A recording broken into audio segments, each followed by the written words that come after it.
Hey, you want a free PSC bow? I'm gonna make it simple for you.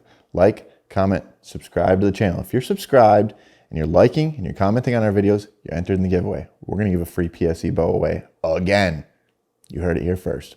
A free PSC bow. All right, guys. So it's that time of the year in which you should be looking at land, and maybe it's a different time of the year.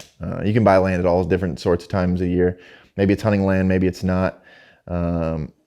But there's ways or little tricks in my bag that I would use to purchase real estate of any kind to make sure that I'm getting picked over other bidders with the same bid, and things of that sort. Because here's the thing, guys.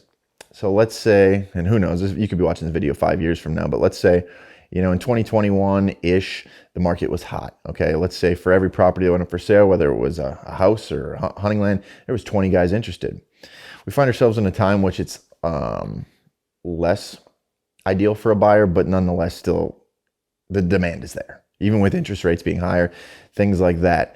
So the demand is still there. And what I'm getting at is there might have been 20 guys who were interested in a piece of property back in 2021, but 2022, 2023, even with interest rates higher, there's still half a dozen. There's still 8, 9 that you got to outcompete. So you have to know these tips and tricks as to how to outcompete these other bidders. And things like that. I'm not going to go over the obvious, pay in cash, because here's the thing. Obviously, paying in cash is a better option for most buyers and sellers, if you think about it, because the money's guaranteed. There's no messing around. The closing period can go a lot quicker. You don't have to wait for a lender or somebody giving you a loan to get all their paperwork and the appraisals and all these other things done with. One of the tips and tricks that I like to use when looking for land, and it's not necessarily a game changer, but it could be in your given situation, is I like to work with the listing agent. Okay, so a lot of people like to have an agent that kind of I can't think of the word, but basically represents you, and they just look for the land for you. Well, here's the thing. They're looking for a lot of other people too, guys. So you go out there and look on your own, often every day, in the areas that you're interested in. And when you find that right piece, contact the listing agent. Why is that important? Instead of having somebody that could, represent you otherwise, that's not the listing agent. Well, there is perks to somebody representing you. And if somebody's in real estate, they would say this.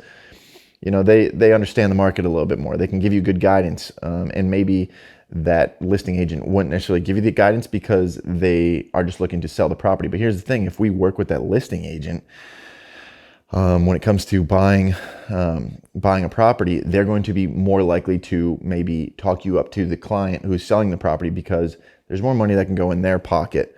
There's no splitting costs when it comes to real estate with another realtor if it's all under one umbrella, all under one listing agent. And that's the best way that I can explain it and even understand it up to this point, based off the transactions that I've made in the real estate market up to this point, whether it be hunting land or whatever else. If you're working with the actual listing agent, there's one less chain of communication that you have to try and jump through to get things squared away. It'll simplify the closing process and everything else. It's one less person to worry about, but it's going to make you more attractive as a buyer. Maybe not as attractive as paying in cash, but it's going to be more motivating as that listing agent to work with you and make sure that you get the bid or you get the property, and they'll maybe put an extra good word in for you, versus somebody who has another agent that they're working with that is going to make them split the X amount of percentages that they're going to split with amongst the realtors. So if there was a little quick tip other than paying cash for a property, and everybody knows that, like I said, obviously a cash offer is the best offer because the money exists. If there was another little quick tip that I would use when purchasing any sort of real estate, whether it be hunting related or a house or whatever, try and work with that listing agent. I think that's going to work out to everybody's benefit when it all's said and done. Just do your due diligence when looking at a property and make sure that you're comfortable with what you're doing. And if so, get in contact with that listing agent, guys. So if you're interested in hunting related real estate stuff, not that I'm an expert, but I've been through it at this point and understand some of it, or hunting topics, just hunting strategy, anything like that, make sure you like, comment, subscribe.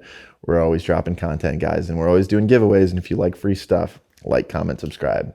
See you next time.